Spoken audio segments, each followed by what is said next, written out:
Seguimos então para o bloco 4 da aula 9. No último bloco falamos aí sobre fatores estruturantes da agricultura, né, que é o trabalho, terra e o capital. A diferença entre intensivo e extensivo. Esse assunto vamos aprofundar melhor na aula 10, tá bom? E aqui nós vimos um pouco dessa diferença entre as agriculturas capitalistas empresariais e camponesas a partir dessa perspectiva desses fatores estruturantes, ok? Inclusive também falamos sobre esse gráfico, né, que mostrava ali como que esses tipos de agricultura se interagem, na verdade, e não servem como extremos, né, contraditórios, mas que por várias formas, arranjos produtivos, uma pode estar muito correlacionada à outra, né? Mas aí, aprofundando um pouco mais sobre esse tema, vou trazer aqui essa outro tipo de definição, na verdade, é o mesmo tipo de definição, mas por outras abordagens, a partir, né, da forma de produção de mercadoria por esses tipos diferentes de agricultura. E tem esse quadro que eu acho ele muito bom, muito explicativo, que pelo menos assim, eu pelo menos me utilizei muito dele para conseguir compreender um pouco mais sobre essas diferenças, né? E aí vamos tentar destrinchá-lo. Nós temos aí formas de produção de mercadorias, diferenciadas entre doméstica, pequena, simples e capitalista. Essa doméstica, pequena e simples, elas quase que estão compartilhando ali os tipos camponeses e tipos empresariais de agricultura, enquanto a capitalista, como diz o nome, é da agricultura capitalista. Mas aqui, olha só que interessante, nesse quadro, quando tem o símbolo de menos, significa que não é mercadoria, e quando tem o símbolo de mais, é uma mercadoria. E ali nós temos a análise do quê? Dos resultados da produção. O que seria o resultado da produção? Aquilo que é produzido num estabelecimento, tá? Rural. Isso vai desde os alimentos até mesmo insumos. Outros recursos seria os insumos utilizados, né? A montante da agricultura. O que significa?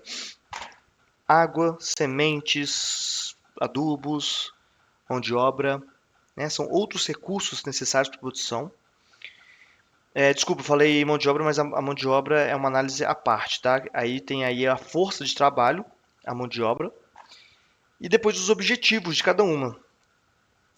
Na produção doméstica de mercadoria, que seria a forma camponesa mais autônoma que há, tudo isso não é mercadoria, porque não está ligado ao processo de produção de mercadoria. Aí a gente tem que colocar uma visão aí marxista, né, de que é mercadoria.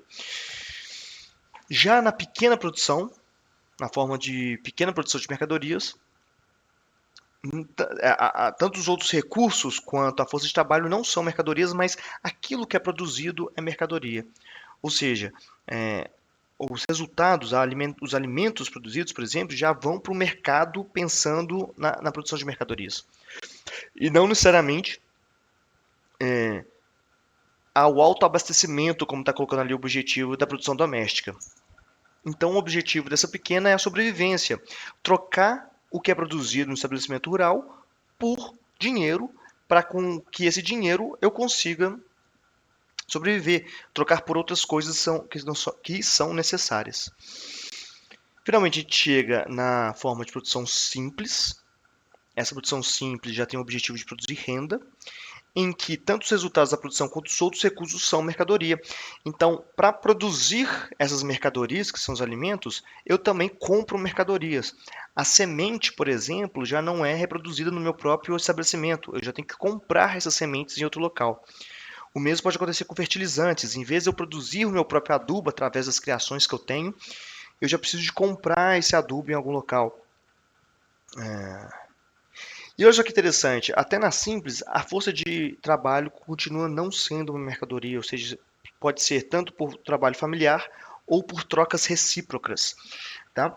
E só quando tanto os resultados da produção, os outros recursos e a força de trabalho são mercadoria, que podemos considerá-la como capitalista. Então, aqui nós estamos quase que definindo, né, os diferentes tipos de agricultura, cujo objetivo da capitalista é mais-valia. A diferente da mais-valia e de renda, né, não vamos aqui adentrar na teoria marxista a fundo, mas é muito diferente. Produzir renda ou mais-valia são coisas bem diferentes. A mais-valia tem ali um quesito fundamental, que é a exploração, né, da mão de obra.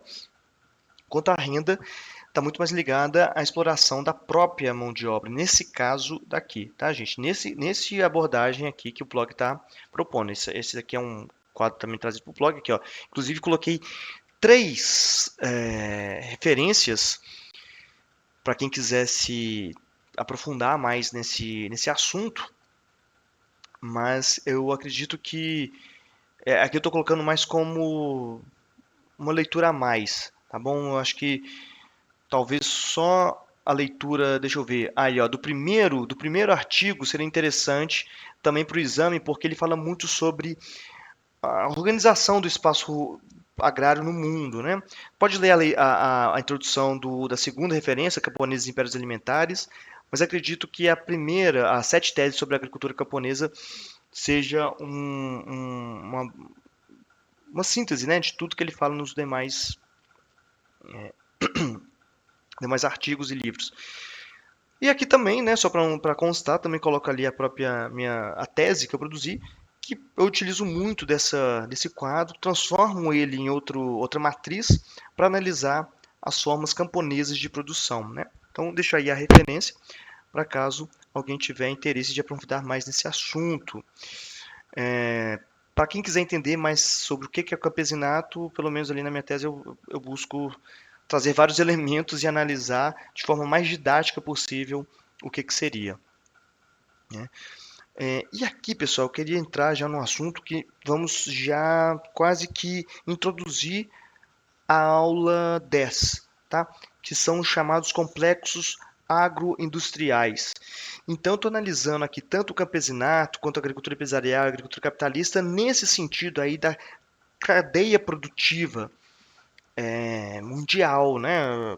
Nacional ou mundial. E olha só, eu vou me retirar aqui para a gente poder entender mais. Nós temos esses 3 tipos de agricultura, que eu separei o campesinato e a agricultura empresarial, mais conectados, enquanto a agricultura capitalista se diferencia, né, em mais elementos. Mas o que importa aqui é analisar esses fluxos. Vejam só, vamos começar ali pelo campesinato. O campesinato produz, e aí nós vemos essa seta que sai dele e volta para ele, produz muito para o autoabastecimento. Esse autoabastecimento, geralmente, nós vemos aí muitos em relatórios, apostilas, aulas, o nome de subsistência, né? Agricultura de subsistência. Esse nome já não é tão bem visto na área da sociologia rural, porque subsistência dá uma ideia de abaixo daquilo da existência, né? E não é bem assim, mesmo porque o campesinato, mesmo produzindo para o autoconsumo, tá? Mesmo assim, é também gerador de excedentes. Então, consegue produzir para si alguns produtos e, ao mesmo tempo, venda de excedentes. Tá? Então, é isso que eu estou mostrando aqui. O campesinato que se autoabastece, mas também vende excedentes. Lembrando que o autoabastecimento não é 100%. Ninguém consegue produzir tudo que consome. Tá? Porém, a ideia de provimento, o que é provimento? É produzir um leque de produtos, vender parte desse produto para transformar em dinheiro e esse dinheiro consumir aquilo que eu preciso que eu não produzo, né? Essa é mais ou menos o mecanismo que a gente pode tentar sintetizar. Mas do outro lado também nós temos a agricultura empresarial, que produz, né, essa agricultura empresarial, mas também um pouco ali do campesinato, uma parcela desse campesinato, que também produz para onde? Não é diretamente para o mercado consumidor, como eu coloco ali o campesinato, porque se você quiser comprar algo diretamente do campesinato, é muito possível, né? Existem feiras em algumas cidades, existem hoje canais de compra direto, que é possível comprar direto para o mercado consumidor. Mas a agricultura empresarial, geralmente, né, para você consumir diretamente dessa agricultura empresarial, é mais complicado. Por isso, eu coloco ali, ó, agricultura empresarial vendendo, né, antes de chegar no mercado do consumidor, para esses complexos agroindustriais. Que seriam o quê? Como diz o nome, esse conjunto de unidades produtivas, fabris, que beneficiam o alimento para chegar no mercado consumidor. É basicamente isso, né? Então, aquele alimento que você consome, muito deles, grande parcela, mesmo que ela venha da agricultura familiar, como a agricultura familiar está dentro ali do campesinato e da agricultura empresarial, né, em alguma medida, passa por algum complexo agroindustrial antes, passa por algum beneficiamento industrial, né? Mesmo que seja a limpeza do arroz e empacotamento, mas passa. Isso para vários produtos, né? E também esse complexo agroindustrial não envolve só a transformação, o beneficiamento, mas também a disponibilidade desse alimento nos mercados. Então, se você comprar um alface que basicamente não houve beneficiamento nenhum, né? No máximo uma limpeza ali dele, ao comprar num supermercado ou numa grande rede de sacolão, por exemplo, ele já está passando por um complexo agroindustrial, mesmo que seja na parte de distribuição. Tá? Ele foi comprado no Ceasa e ele foi vendido ali numa grande cadeia. Isso, né, por vários autores, incluindo o Plog, já faz parte dos impérios alimentares, né, uma vez que esses impérios, segundo ele, selecionam os produtores, os preços, as formas de produção, né? É muito diferente quando é um consumo direto da fonte, como é no caso ali do que eu estou colocando no campesinato.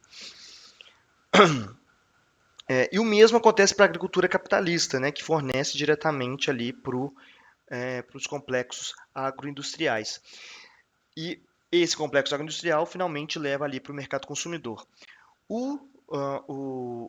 Vocês podem estar reparando que o complexo agroindustrial também tem setas que saem dele em direção à agricultura empresarial e à capitalista. Isso por quê? Porque o complexo agroindustrial também produz insumos para essa agricultura. Então, o complexo agroindustrial beneficia, distribui, comercializa, mas também produz insumos para a agricultura. Sementes, fertilizantes, agrotóxicos, maquinário, tudo isso está dentro desse CAI, desse CAIS também, como é falado. Tá? Então, tenta entender que esse complexo agroindustrial quase que domina a nossa forma de produzir, beneficiar e distribuir alimentos. Eles estão dentro de uma cadeia que não é mais aquela direta em relação ao produtor, tá bom? E isso vai ficar ainda mais interessante quando a gente vê que esse complexo agroindustrial depende de bancos, que é como eu estou colocando aqui. O banco vai financiar tudo. Vai financiar os agricultores, seja eles capitalistas ou empresariais, ou até mesmo parte do campesinato, em uma mínima parcela. Vai financiar os complexos agroindustriais, seja para produção de fertilizantes, para produção de maquinário, e também, né, financia nós consumidores, né? Ou seja, quase que controla toda essa cadeia produtiva. Então isso aqui é algo muito interessante que já querendo adiantar aqui um pouco das conclusões, que os bancos organizam a produção de alimentos a nível mundial. Tá? Isso talvez não seja tanta novidade, mas é importante deixar isso claro. A importância do banco, do sistema bancário nisso hoje já em alguma medida, por mais problemático que isso possa, né,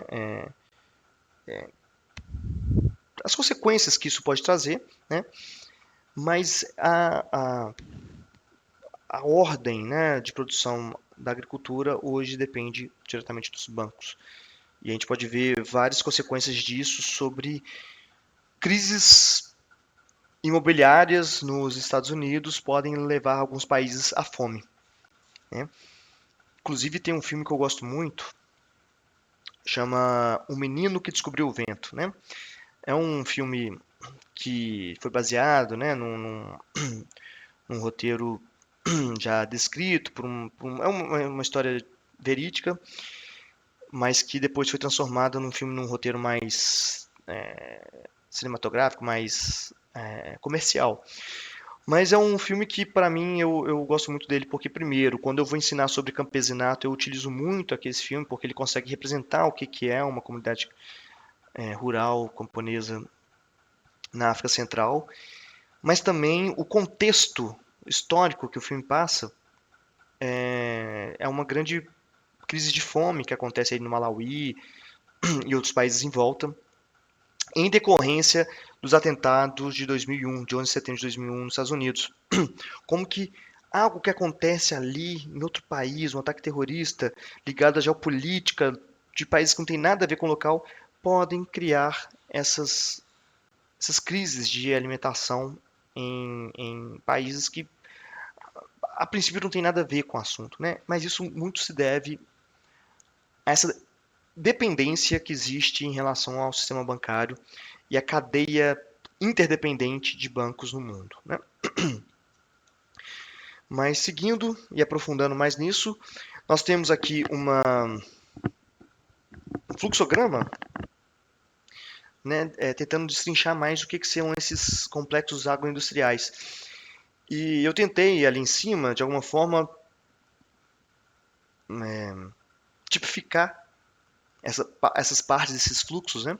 Então nós temos ali, ó, por exemplo, indústria de insumos, sementes, fertilizantes, defensivos, máquinas e outros. Ali estou chamando tudo de insumos. Insumos é aquilo que vem, que entra no sistema, né, no agrossistema. São as energias que entram no sistema, no agrossistema. E aí depois nós temos a produção agrícola, que né, estão ali distribuindo. Aqui no caso é um fluxograma direcionado muito para uma análise específica no Brasil, né? Você tem ali regiões tradicionais do sul, novas regiões, mas entenda isso como regiões que produzem. Disso, né, essas regiões têm a relação ali com os originadores, armazenadores, corretores, cooperativas, trends, que vão direcionar para o mercado externo, ou seja, exportam, mas também podem levar para esmagadores e refinadoras, e aí já é uma outra etapa da cadeia industrial, né? Ali já colocou a agroindústria, as cooperativas mais uma vez aparecendo, a indústria de derivados de óleo também, que mais? A indústria de rações, indústria de carnes, né, vários caminhos que essa produção pode ir, mas que depois vai para o âmbito da distribuição, o atacado, o varejo, o mercado institucional. O mercado institucional ali, né, não quero dar nomes, necessariamente nomes, porque podem ser vários, mas pode ser tanto o PAA, que é o Programa de Abastecimento de Alimentos, desculpa, PAA, Programa de Aquisição de Alimentos do Governo Federal para controle de preços, né? E garantia de abastecimento. Pode ser também o PENAE, que é a alimentação das escolas. Enfim, que tudo isso vai para com o consumidor interno. Mas olha só que interessante, aqui nós temos uma noção de quão é complicado, quanto complexo que é a indústria e que, para além toda essa complexidade, ainda temos que ver os grupos sociais que produzem, né, tudo que envolve essa produção também dos grupos sociais. E ainda coloquei aqui embaixo uma cadeia agroindustrial integrada ao supermercado. Esse gráfico, na verdade, ele é retirado de uma questão do Enem, que inclusive a resposta certa é exatamente falando sobre a importância dos bancos na produção de alimentos, né? Mas olha só que interessante, mostra ali bancos e financiamentos que financiam a produção de insumos agrícolas, sementes e agrotóxicos, a comercialização de insumos agrícolas e também o agricultor. No agricultor tem ali um intermediário que faz o intermediário na sociologia rural fala muito sobre atravessadores, que são aqueles que compram diretamente do agricultor e revendem em outra parte, né? Mas esse intermediário pode ter várias dimensões também, pode ser uma pessoa que faz essa compra e revende, mas pode também ser algo mais crônico, né? Caminhões que passam lá, ou esse agricultor que tem que levar até o Ceasa, por exemplo. Desse intermediário ou de intermediários que existem, né, nesse processo, vai para o supermercado e do supermercado consumidor final. Olha só, isso é uma forma de. A indústria é complexa, né? Isso não podemos negar. Ela vai ter suas complexidades, ela vai trazer essas diferentes etapas. Isso é muito comum na indústria. Mas olha o tanto de etapa, olha o tanto de coisa que está dentro, né, dos alimentos que nós consumimos. Para esses alimentos chegarem a uns preços baixos, é necessário muito subsídio, é necessário muita organização, é necessário subsídios não só fiscais, mas também de combustíveis, de crédito, enfim. O simples fato de hoje nós não consumirmos direto do produtor criou vários intermediários que encarecem o produto, mas ao mesmo tempo com subsídios e pela produção em escala industrial são reduzidos, né? Então isso aqui é um ponto aí já de provocação, de reflexão sobre o que a, a prática de consumir um alimento, né, direto de quem produz, hoje, né, é quase que impossível. Como que é mais complexo isso, né? Isso está muito dentro ali do livro do Impérios Alimentares que já vinha falando. E, gente, para finalizar essa aula, eu queria mostrar para vocês aqui também um pouco de vocabulário, mas também falar um pouco sobre esse pacote tecnológico que a gente está falando aí sobre, né, do complexo agroindustrial. E a primeira coisa que eu quero colocar aí para vocês é a especialização de culturas. Há um processo chamado agriculturação, em que o agricultor deixa de ser um policultivador, né, que produz ali um leque de alimentos necessários. De um só agricultor você poderia antes consumir quase toda a refeição. E atualmente passa por um processo chamado agriculturação, que é a especialização da agricultura. Hoje é mais comum encontrar agricultores que sejam especializados só num tipo de cultura do que os policultivadores.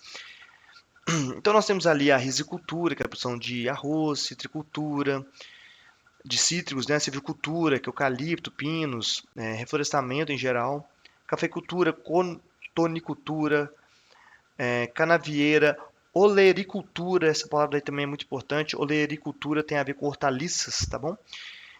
Fruticultura é fácil, floricultura, pecuária, aquicultura, viticultura, porque é vinho, apicultura e meliponicultura. Apicultura é abelhas, meliponicultura, criação de abelhas nativas, né, sem ferrão. Até sericultura, que é o bicho de seda. Cunicultura também, que é a criação de coelhos. Quer dizer, é que eu estou colocando um pouco de vocabulário, porque caso caia alguma palavra dessa no exame, tem que, né, é esperado que você saiba, tá? Então, né, depois dá um print aí, se quiser decorar, é importante, porque se cai um nome desse aí e você não sabe, pode ser um ponto à toa que você perde. Tipo de agrotóxicos, inseticidas, né? Todo mundo fala assim, agrotóxicos, agrotóxicos, mas existem as tipologias de agrotóxicos, né? Inseticidas, que é contra insetos de forma geral, fungicidas contra fungos, as cultivos de tomate, por exemplo, utilizam muito fungicidas, porque a folha geralmente pega fungo.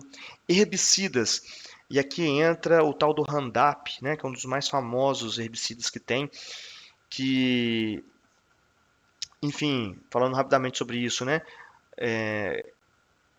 Há o herbicida, né, ele tem a função de destruir, de matar, através da pulverização na folha, uma planta, desfolhar aquela planta, e levando ela à morte. Então, extermina ervas daninhas. Mas como é que você joga um herbicida numa erva daninha sem que isso, por exemplo, prejudique a plantação que você esteja fazendo? Por exemplo, eu estou produzindo soja e aí eu jogo herbicida só na erva daninha. E se respingar, né, esse pulverizador respinga na soja? Eu também estou prejudicando a minha própria produção? Então, hoje, através das sementes transgênicas, algumas plantas, algumas sementes transgênicas foram feitas justamente para resistir aos herbicidas.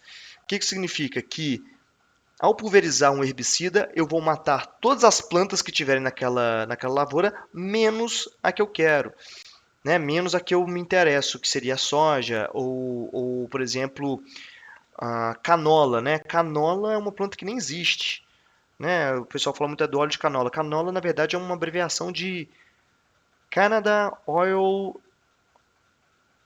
Low Acid, que é uma transgenia de uma planta chamada couza, que é um transgênico resistente ao herbicida, que você pulveriza lá o Roundup, mata tudo menos ela. E aí fica muito mais fácil para a colheitadeira ao, né, colher lá, não pegar ervas daninhas ou coisas assim. O problema, né, é que quer dizer, são vários problemas que se envolvem. Um deles é que o herbicida, de forma geral, é lipossolúvel, ou seja, ele fica no óleo, e o óleo é o que você consome. Então, estamos consumindo de forma indireta agrotóxico. Fora a contaminação do solo, fora a morte de animais e a contaminação de pessoas que aplicam, enfim, tem várias questões aí, inclusive envolvendo os transgênicos, que acabam reproduzindo com não transgênicos e geram híbridos. Vários problemas que a gente pode citar aqui, mas que é importante ter essa noção. Temos aí também os nematicidas contra nematóides, que atacam as raízes, defoliantes, muito ligado aí aos herbicidas.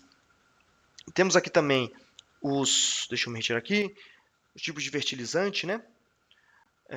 Os químicos, os minerais, os que estão mais relacionados ao macronutriente. Isso para quem gosta de planta, né, em casa, geralmente vai lá na loja comprar, né, alguns insumos ali para uma guinada nas plantas, né? Aí vai ver uns números, tipo 14, 14, 14, 777, 14, 7, 1. Isso é o que? É a proporção de NPK, nitrogênio, fósforo, potássio. Cada um tem uma função diferente na planta. Né? O nitrogênio é mais para as folhagens mais verdes, o fósforo mais para a produção de flores e frutos, o potássio muito ligado à proteção da planta. Então, esses macronutrientes hoje é muito mais fácil você encontrar, né, disponível no mercados no varejo. A amônia também é muito utilizada, inclusive na agroecologia, utiliza muito urina de vaca, principalmente, para poder fertilizar. E está dentro dos fertilizantes orgânicos também, né? E também nós temos os tipos de tipos de máquinas agrícolas, como os arados, as grades, que nivelam, mas também adubam, os sulcadores, que abrem sulcos, né? Semeadores, pulverizadores. Um tipo de pulverizador mais moderno é esse aí de drones, né? Que inclusive está muito relacionado com a agricultura de precisão, ou seja, pulverizar o que você precisa de pulverizar, não na plantação inteira, mas só em onde é necessário. E aí os drones e a agricultura de precisão, né, que utiliza GPS, leituras da plantação, estão hoje possibilitando isso, né, pelo menos um menor desperdício e uso desses agrotóxicos e fertilizantes. Irrigadores, colheitadeiras, trituradores. Então, isso tudo, pessoal, é bom ter noção que é bem complexo, né? Tudo. Aí, beleza, gente. Aqui nós já passamos também mais uma vez o tempo da aula. Na próxima aula, no próximo bloco, nós vamos começar a analisar algumas formas de manejo do solo, tanto aqueles que impactam negativamente, quanto aqueles manejos que evitam o maior desgaste do solo, tá bom? Então, até o próximo bloco. Espero você lá e vamos já finalizando a aula de conceitos, falando sobre esses manejos e finalizando no bloco 6 com alguns mitos, né? Desmistificando muito a respeito do que é o rural, do que é o agrário, tá bom? Até lá.